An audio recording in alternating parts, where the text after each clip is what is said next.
So, as I told you, I just quickly summarize what we covered yesterday and then we will begin with today's session. So, yesterday we talked about why research is important, what is PSPP, how to enter data in PSPP, the data view and the variable view if you remember. Then we looked at the types of variables in PSPP. We said that there are three major variables that are listed in PSPP. One is a scale, the other one is nominal and the third one is ordinal. So, we also looked at validity and reliability apart from scales. We looked at, first of all, we described what a scale is, what are the uses of scale, why do we have a scale in the first place.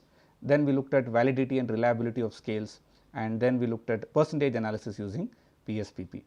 We also touched upon parametric versus non-parametric test. We highlighted why, in what context do we use a parametric test and in what context we use a non-parametric test. Then we touched upon understanding significance or statistical significance if you remember yesterday, and then finally we closed with the chi-square test. So, today I am going to continue with where we left off. I am going to touch upon a bit more on chi-square and significance before we move on to correlation, because I think it is very important for you to understand these two things. So, let me just go back. So, first of all, what is a chi-square? Chi-square test basically tells us whether two variables are associated with one another. What do I mean by associated? Are they related? Do they have an, a connection with one another, association between one another? So, in yesterday's test, what we looked at was, we looked at whether there is a connection between the type of family and the level of anxiety of the respondents. We wanted to know whether the type of family somebody belonged to had an impact on the level of anxiety that they had, right. So, for what is the result that we found? We said that from the table 1, it can be said that among those who have an above average level of anxiety, a greater percentage of the respondents are those who live in joint families. Okay. So, if you just look at the above average column, forget about the below average column, just look at the above average column, this one I am just highlighting this. So, here you see, compared to these two, which is the higher percentage? Joint family, right. This is 43.18, this is 100%. Therefore, what do we say? It can be said that a greater percentage, look at the words, the greater percentage of the respondents are those who live in joint families among those who have an above average level of anxiety. Okay. Moreover, now this is the chi-square value here in particular, but we are concerned mainly with the apart from the chi-square value, the significance. You remember I touched upon statistical significance. What is statistical significance? Statistical significance basically is an indication of how accurate our results are. Whether our result is an outcome of an error or a sampling error or a random error, that is what significance tells us. So, the lower this significance value, the more accurate our results. So, I will just quickly go back to significance and I will show you that percentage distribution. Sorry, the significance distribution. Give me a second. So, here you see the significance value. Yesterday I taught you this, remember, p is less than 0.001. What does that mean? That means there is 0.1% error. How do we know this? We do this by calculating. I will just open the calculator. Yes, one second. Okay. So, now what am I saying? P is less than 0.001. That means it is 0.1% error. How do we know this? Let us multiply this 0.001 into 100 to get the percentage. You will get 0.1%. So, there is 0.1% chance of error if you get this significance value. It is a very good result. Okay. If you get this kind of significance, it means it is a very good result. And it also means that your results are 99.9% accurate. Okay. We call this in English, we use this word, we say, meaning the result is statistically significant at a very high level. What is it? Meaning that the result is statistically significant at a very high level. Now, similarly, if we had the on the other level, okay, let us say p is less than 0.01. So, let us multiply this 0.01 into 100. What are we getting? 1. So, there is 1% chance of error and 99% accuracy, meaning the result is statistically significant at a high level. So, here we use, before we use the word very high level for 0.001, for 0.01 we use the word a high level. Okay. Then the third one is 0.05. So, let us multiply 0.05 into 100, what do we get? 5. So, therefore, we say there is a 5% chance of error and 95% accuracy, that is also very good. So, we say this is statistically significant at a moderate level, okay, very high level, moderate level. Now, in social sciences usually researchers will stop at this level. If the error is greater than 5%, they say that the result is not accurate, we cannot depend on the result, we cannot say that the result is statistically significant. But however, there are certain books where you can find even 10% level being accepted. They say that this is because you are dealing with human beings, you are not dealing with robots, you are not dealing with machines. So, there are some chances of error in the sample, maybe somebody was not in the right mood when they answered, we do not know. Okay. So, therefore, we give 10% chance of error as a maximum allowed limit of error to call it statistically significant. So, here we have 0.10, we multiply that with 100, what do we get? 10. So, there is 10% chance of error and 90% accuracy. We call this statistically significant at a marginal level. This many books will not show you, but there are some books with some citations which will accept this level of error also, but usually these are the 3. Okay. So, that is significance. Now, coming back to our result, this chi-square result, you can see here we got a significance value of 0.012. Okay. Now, can anybody multiply that with 100 and tell me how much percent error is this? 0.012 into 100, how much percent error would that be? Anybody?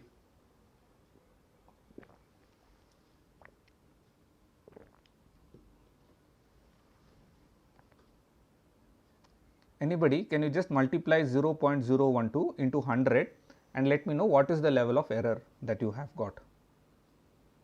What percentage of error? 1.2, very good. So, 1.2%. Now, 1.2 is less than 0. This level, no, 5%, no. So, this is 0.05 is 5%. So, 1.2 is less than 5%. Therefore, we say P is less than 0.05. P is this only. This is less than 0.05. Therefore, the result, therefore, we say that furthermore, the results have turned out to be statistically significant at a moderate level. You remember I told you moderate level, if you go back to the PPT, I had used this word here for 5%, moderate level. So, that is what we are saying. So, that is with regard to the result. So, what is the conclusion that we draw from all of this? You know, we will come to that in the 1 minute. Before that, we will touch upon the pi value also. So, here you see something else called pi value, PHI, pi value. This also you will not find in many books actually, but it is a very good indicator also. So, once you get a statistical significance, let us say you get a very good statistical significance, you can also interpret the pi value. This is the pi value. Now, what does the pi value do? The pi value tells us the strength of the association between the two variables. We know that these two variables are associated, okay, we got a significance, but how strongly is it connected, how strongly are they associated? That is basically shown by the pi value. And the pi value, if it is greater than 0.25, okay, if it is greater than 0.25, then we say that there is a very strong association between the two variables, that the level of anxiety and type of family are both strongly associated with one another. Okay, so, that is what the pi value basically tells us. So, that is with regard to the pi value. So, overall what is the conclusion that we draw? As I was telling you, the conclusion that we draw from this whole test, okay, is that there is an association between the type of family and the level of anxiety of the respondents, that belonging to a joint family could perhaps lead you to having greater anxiety. Now, why are we doing this test? We are doing this test because we have certain hypotheses. No, you would have studied all this in your theory, so I am not going to go back, but in theory you would have studied what is a hypothesis. You know, hypothesis is a assumption.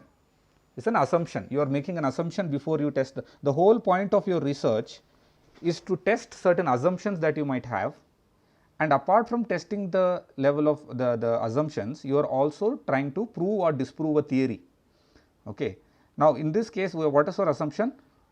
1 second, sorry. Yeah. What was your assumption? Your assumption was that there is some association between the type of family and the level of anxiety. That is what we come to know. Any doubts so far? Anything you would like to ask or clarify with regard to this I square? No, sir. Okay. Now, one more thing I wanted to add before we touched upon the other test, which is the correlation, is that high square, when do we use high square? You may ask, sir, when should I use high square? When you have categorical or nominal variables. What are categorical or nominal variables? They are in categories. So, here you can see category, type of family is a category.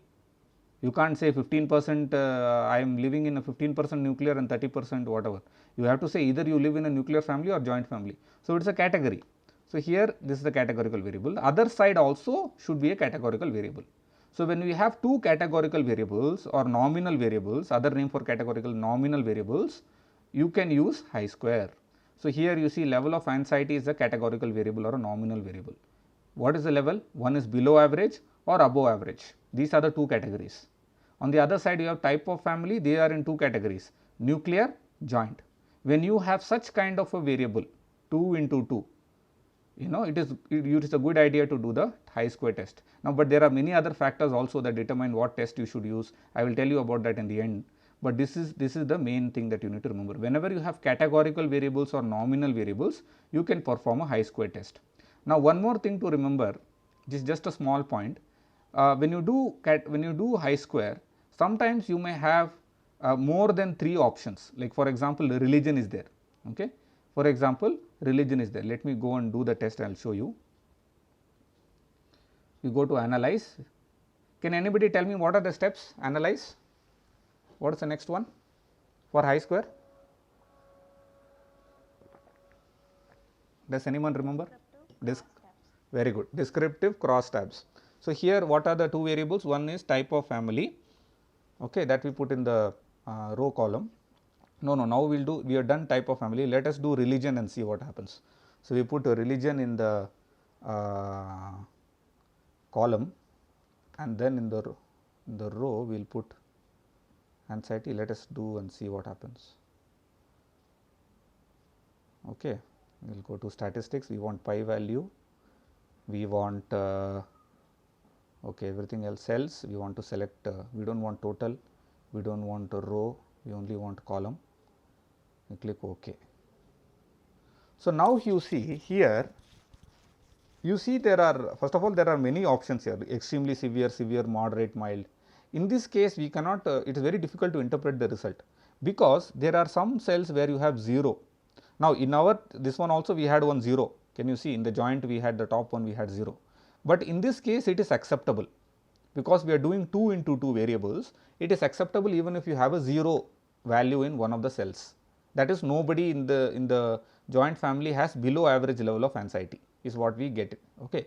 So, here it is okay to have 0, but when you have multiple cells like this, where you have more than 3-4 cells, if you have 0 in one of the cells, then it is, you cannot interpret the result very effectively. It is not advisable to interpret the result when you have multiple this, and where you have one cell where you have 0 or less than 5. Actually, the correct one is less than 5. So, this is also not acceptable. You have only 4 here. It should be at least 5. So, if you are having a small sample size, and if you have a very small sample size and you are doing a simple test, stick to 2 into 2. Don't go for this multiple where you have multiple groups. We can do some other test instead of high square. High square, it's always best to stick to this 2 into 2, especially if you are dealing with a small sample size. Okay. So, that is about high square and significance. Any doubt with regard to this before I move on to correlation for today?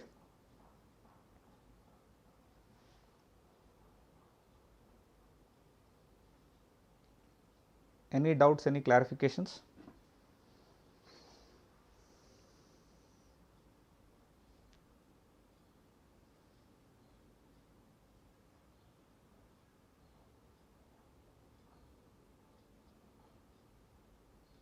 Any doubts? Can I move on?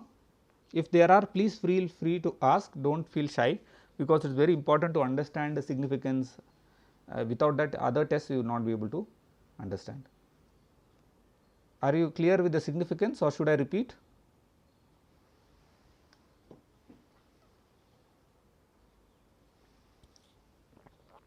Okay, I think everybody is clear. In that case, let me move on to correlation. Now, remember yesterday I had touched upon this parametric versus non-parametric, you remember. I will just show you. I told you what is a parametric versus non-parametric test. So, what is the difference between a parametric and non-parametric? Parametric tests assume the normal distribution of data. The data must be normally distributed. You remember yesterday I showed you a particular curve, you know, a bell curve with a histogram, that graph. Yes. So, that it should, if it is normally distributed, if it is not too skewed, then we can say that the data is normally distributed and we can perform the parametric test. We do not have to go for non-parametric test. We have to perform non-parametric test when our data is not normally distributed. In some cases the data is not normally distributed, therefore, we have to resort to using non-parametric tests. Now, one example of a non-parametric test is the chi-square. Chi-square is one example. There are other tests also. There is rank correlation, there is Kruskal-Wallis test. There are many tests. So, we do not have time to cover each of the tests, but I am covering mainly the parametric test and one chi-square test I have covered. Later on, maybe you can, maybe some other time we may have, or maybe you can examine them later on. I also have a YouTube channel where I have performed many of these tests. You can have a look at that as well. So, coming back to this one, chi-square. So, we are done with chi-square, you understood parametric with non-parametric. Let us move on to correlation. So, what do you understand by correlation? Can anybody say, I want to know what you understand so far before I perform the test? Do you have any understanding of what correlation is and what do you mean by correlation? Anybody? What do you generally, or have you heard of the term correlation in statistics? They say that is correlation, there is correlation. What do you mean by it?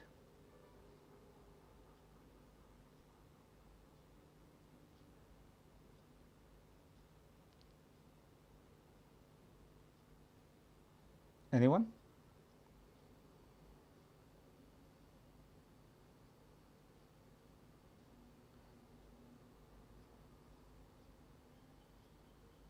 So, when you heard of the term, you hear the term correlation, what do you mean? Okay. Okay, you are close. So, basically it is a, you say relationship between two variables, or some people use the word association also. So, it is similar to chi-square, but there are certain differences. In chi-square, what do? We only use categorical variables or nominal variables. You remember I told you about level of anxiety, high, low, or below average, above average, and type of family. In Pearson's correlation analysis, which I am going to teach you, there are other types of correlation also. I am going to teach you Pearson's correlation. We use only continuous variables or scale variables. What variables? Continuous variables or scale. So, I will give you an example of a continuous variable. Let us go to the variable view. So, here you see age is a continuous variable. I will just click and I will show you. See age. Yesterday I showed you, age is a continuous variable. It is in running numbers. There are 50 respondents here, they are running numbers. Going back to the variable view, we choose another continuous variable. Let us go down. Depression. Okay, depression is also continuous variable. You can touch on this and you can see that this is also in continuous form. Okay. So, we want to find out whether there is any correlation between depression of the respondents and their age. Okay. Depression of the respondents and their age. Did I do depression or have I done stress? I think I have done stress. You will look at stress also because it is easy for you to have a look. Okay. Stress is there, that is also in continuous form, just like depression, it is also in continuous form. So, now we want to find out whether there is any correlation between stress and age of the respondents. Okay. Now, in correlation there are two types, I mean there are two results that you could possibly get. Either there is a positive correlation or there is a negative correlation. What do you mean by a positive correlation? When one variable goes up, the other variable also goes up. In other words, when one variable goes down, the other variable also goes down. So, when you say positive correlation, it means that both the variables move in the same direction. Okay. On the other hand, if you have a negative correlation, when one goes up, other will go down. They move in the opposite direction. Okay. So, that is negative correlation. So, these are the two possible results you can get in a correlation test. Either you will get a positive correlation where both the variables are going together, either up together or down together both, or you will get a negative correlation where one variable goes up and the other variable goes down. Okay. So, that is negative correlation. Now, we want to find out what kind of correlation exists between age of the respondent and their stress levels. Okay. So, let me just do it, go to analyze. So, this is how you do the correlation test, you can make note of it. We go to analyze, we go to bivariate correlation. So, this is the option, you can note it down, bivariate correlation.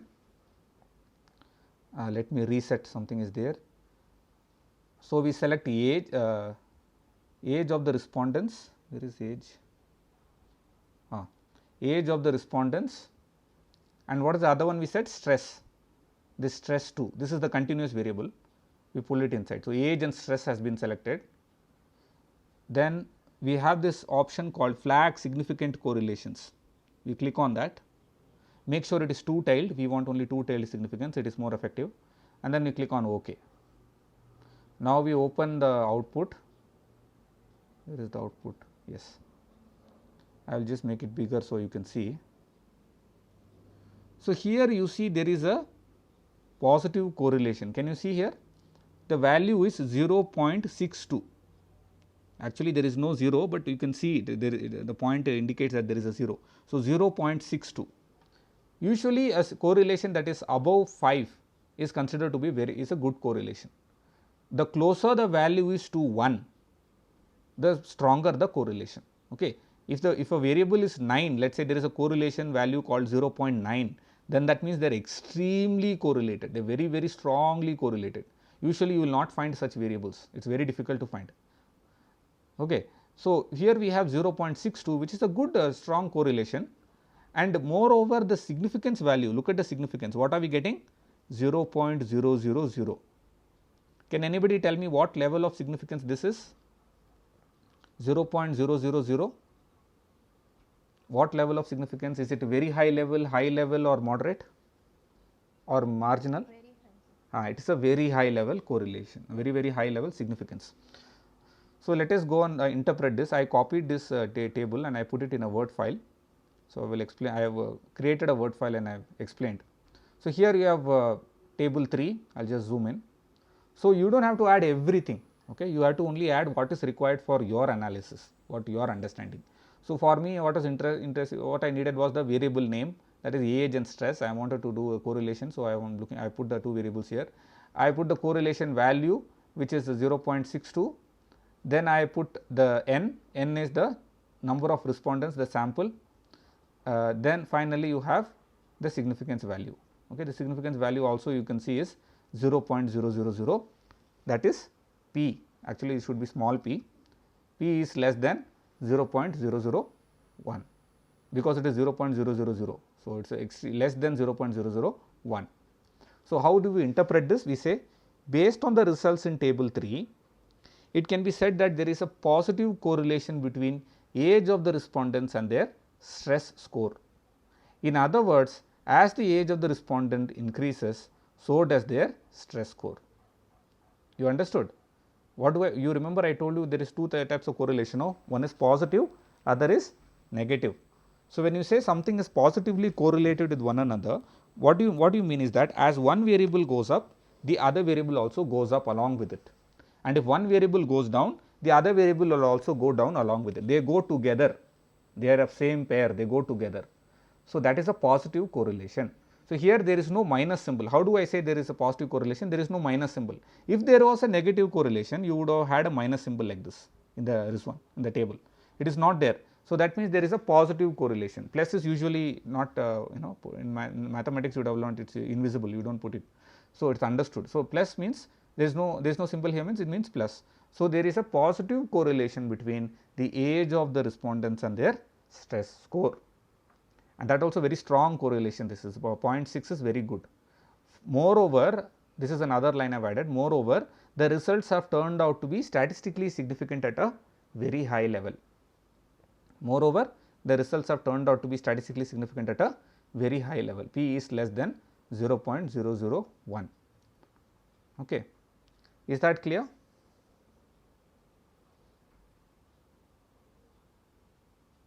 Any doubts so far with regard to correlation?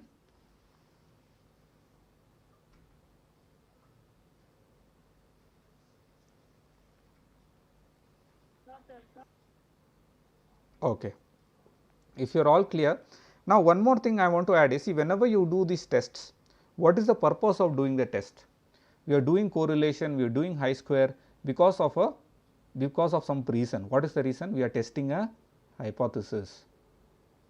We are testing a hypothesis. So, whenever you finish doing a test, you have to add one line, and this line is something like this. Thus, the research hypothesis that there is a correlation, or we can say there is a relationship, that there is a relationship. You can see either use the word correlation or relationship in this context, that there is a relationship between the age of the respondents and their stress scores is accepted. Okay. This is what is very, very important, because see, all of the test what I am teaching, you can learn this, but how do you interpret it and how do you make sense of it with the real world, that is more important, no. So, this is what it is. Thus, the research hypothesis, usually you have, there are two types of hypothesis. One is the research hypothesis, null hypothesis. It is the opposite of the research hypothesis, null hypothesis means. So, research hypothesis is what? That there is a relationship between age of the respondents and their stress score. So, that is the hypothesis that I started out to research with. I made an assumption. Now, I have proven the assumption with the help of the test. Thus, the research hypothesis that there is a relationship between the age of the respondent and the stress score is accepted. If it was not, if we did not have significance and if the correlation was not there, we would have said it is rejected. Instead of accepted, we would have put rejected. But since it is there, since there is significance and since there is a strong correlation, we say that it is accepted. Is that clear?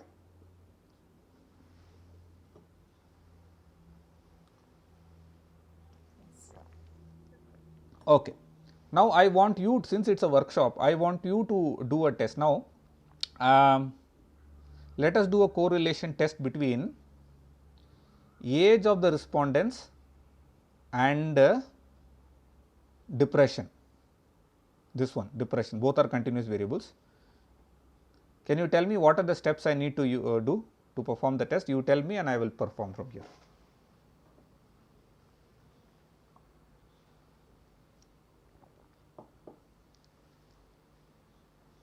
Anybody? Analyze bivariate correlation. Analyze bivariate correlation, yes. I have to reset what is inside there. Now, what is the first variable? Add age and depression. Age and depression. Okay. Failed, and then we need to flag significant correlation. Flag significant correlation, yes. Then we click on OK. Now, somebody had to interpret this data also. Wait.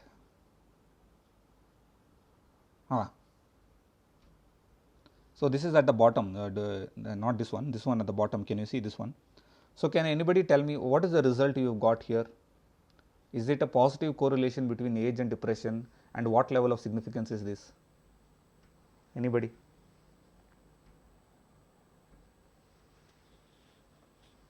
Level of significance is moderate level, 0.05, so it's a moderate level. No, ma'am, it is not 0.05. It is 0. The significance here we have got is 0.005. I am sorry, it is a bit small, but what would you call this level? 0.005. Which level would it come under?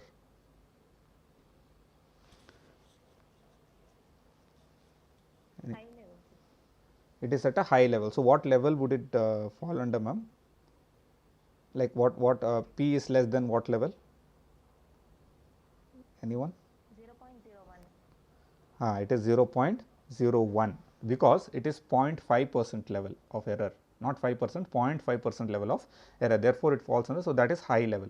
And correlation, is it positive or negative?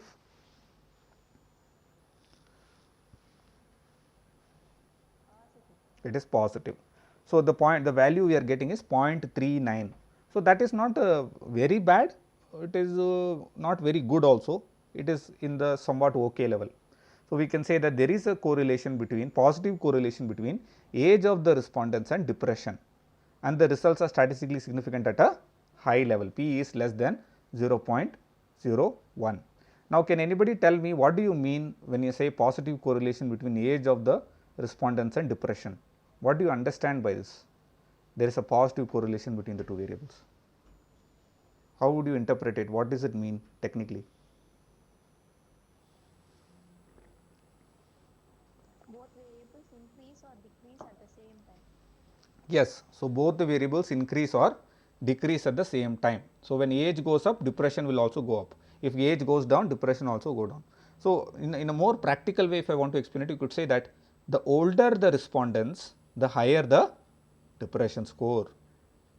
Okay, the younger respondents are less depressed, older respondents are more depressed.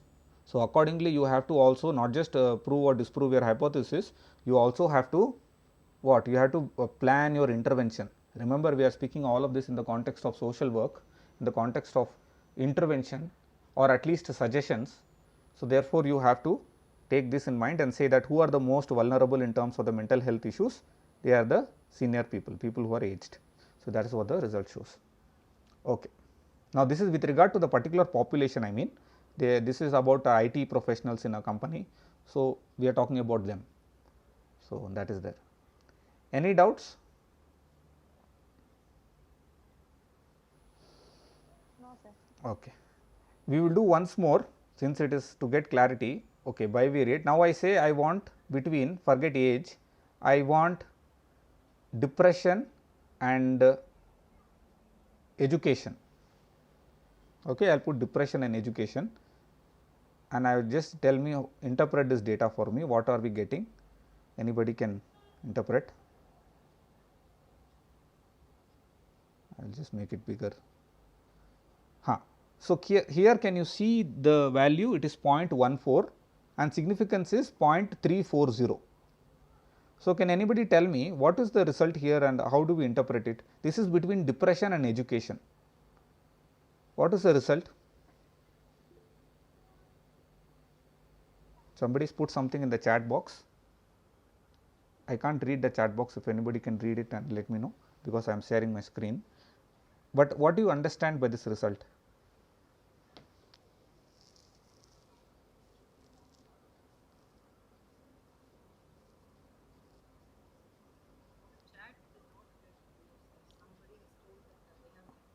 Oh, okay. Thank you, ma'am.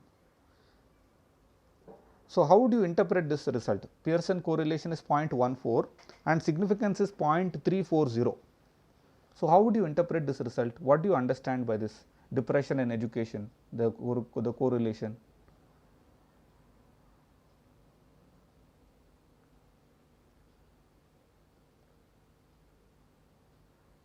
The significance is greater than 0.10. Is it statistically significant is my question. No, sir. What percent of error would it be? If you multiply 0.340 into 100, what will you get? 0.340 into 100. 34. Yes. So, there is 34% level of error. Okay, there is 34% level of error. So, we do not accept greater than 10%. So, therefore, the results are not significant. Therefore, we cannot say that there is any strong correlation between depression and education, okay, because the results have not turned out to be statistically significant. So, the research hypothesis has to be rejected. Other way of putting it is the null hypothesis is accepted. There are two ways of writing. Either you say that the research hypothesis is rejected, or you say that the null hypothesis is accepted. So, these are the two ways. I hope you understood correlation to some extent. So, now I will move on to explaining t-test or ANOVA. Any doubt so far? I hope correlation is very clear. I want to make sure everybody is understanding to some extent with regard to correlation. Yes, Okay, thank you. Thank you.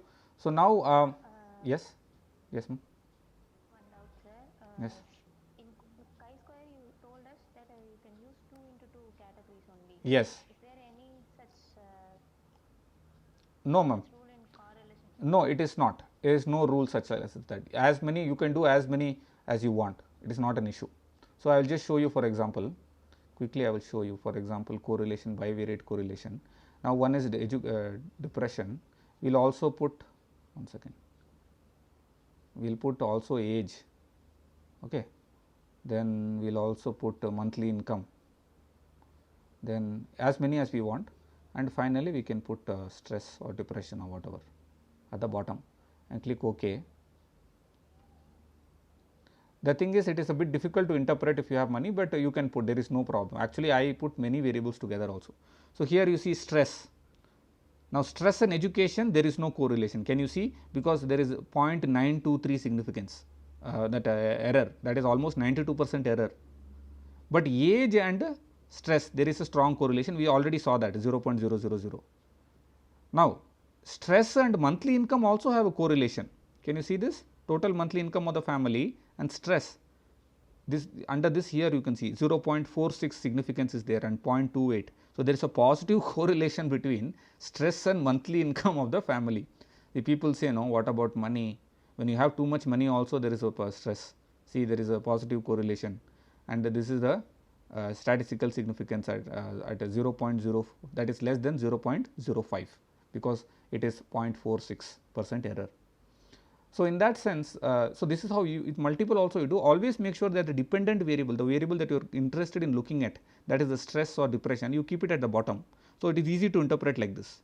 Stress and education at the bottom here I can see, stress and age at the bottom I can see, stress and total monthly family income I can see here. So, you can have many, in fact, I even have 10, 15 also. So, that is not a issue. I hope that is clear now. Thank you, sir. Yeah. Anything else before I move on? No, sir. Okay. Now, we will move on to t-test or ANOVA. So, we have done Pearson's correlation, we have done chi-square, we have done percentage analysis. Now, we move on to t-test or ANOVA. After this, in the end only I will perform the stepwise multiple regression. It is a bit complicated, so I keep it at the end for those who are interested. If you have time, I will try and cover, but independent sample t-test and ANOVA we will cover right now. Now, these are regarding the points. Okay, now to understand t-test and ANOVA, I give a very interesting example. So, let us see if we are able to understand. See, now you take three, let us assume that there are three foods, okay, three types of foods. One is chips, other is burger, which many people may like, and the third is a healthy meal, okay, some very good homemade, mother has made some very lot of nutritious food. Now, we give these three types of foods to three different groups of people. What do? We give these three different types of foods to three different groups of people. So, each group has how many people? 1, 2, 3, 4, 5. Each group has 5 people. Here also you see 1, 2, 3, 4, 5, 1, 2, 3, 4, 5. So, there are 5 people in each group. How many people totally? 15 people. Now, after eating chips,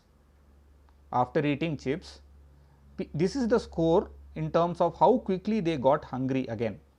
See, as soon as you eat, let us say you are hungry, okay, you are feeling very hungry, you eat chips, will you be satisfied for a long time? No, you will feel hungry again. You will feel hungry again, no? You will say, I want to eat something good.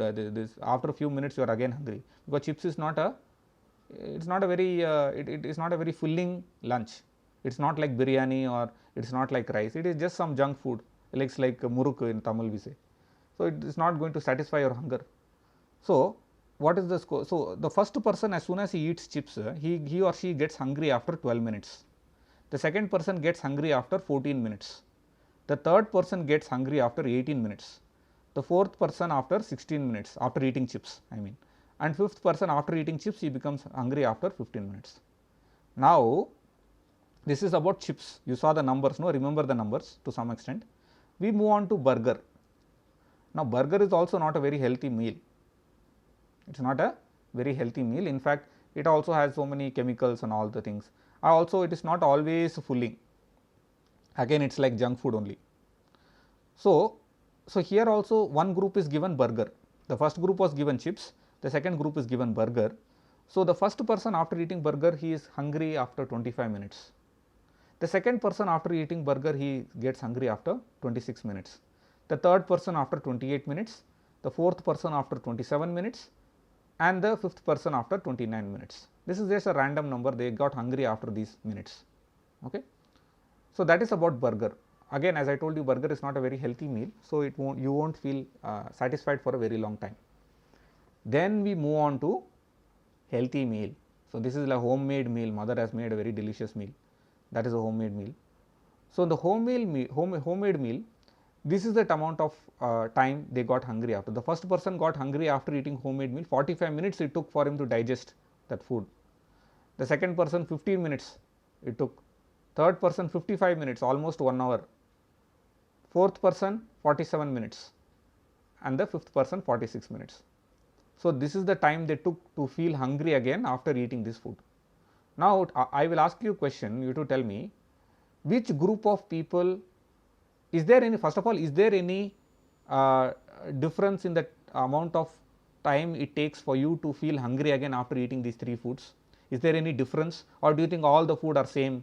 You know, whatever food you eat, you are going to feel hungry after some time. Is it like that based on this data, or do you see that there is any difference in the food in terms of how much satisfied you feel and how long you feel satisfied for?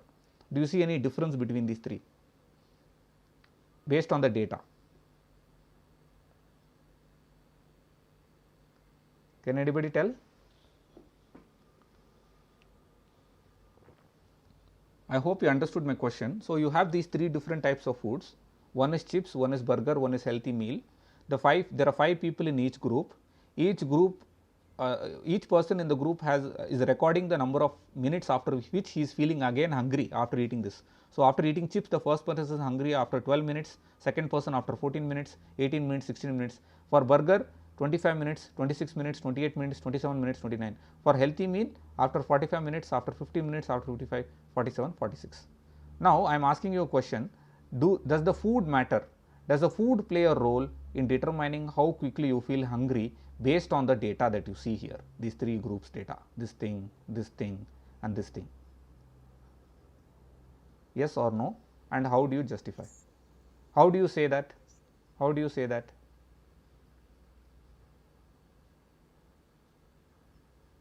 How do you say that the food, on what basis are you saying? Can anybody explain? You are correct, but in what basis can you say that there is a difference in the food? Or do you think it is just because the people are different, maybe they have different hunger levels, tolerance? Is it that, or do you think the food genuinely makes a difference based on the data? And how do you say that? Anyone?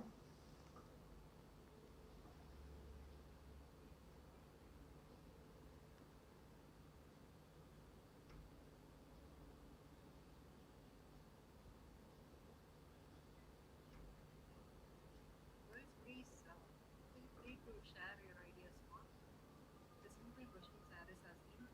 Answer.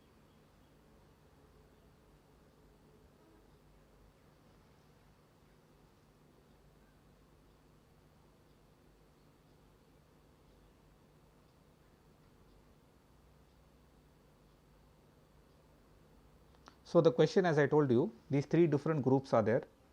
Do you think the food makes a difference? You said yes. So, my question is, how do you know that the food makes a difference? On what basis are you saying that food plays an important role in determining how quickly you feel hungry? What data do you see here? I am asking based on the data only, these numbers, these three numbers. Can you see and tell me?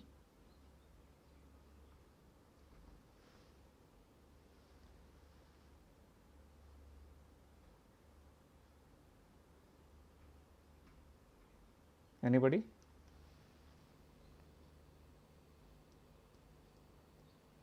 Okay, I think I will answer. See, you look at these three groups. See, first one 12 minutes, 14 minutes, 18 minutes, 15 minutes. The number is very less, no? All are in the, they are very less, 12, 14, less than 20, all of them. Here, there, everything is in the 20s, 25 minutes, 26, 28, 27, 29. And then you look at the healthy meal, 45, 50, 55. You can definitely see a difference, can't you? The numbers, can you see the difference? There is a difference in the scores. Now, what does ANOVA or t-test have to do with this?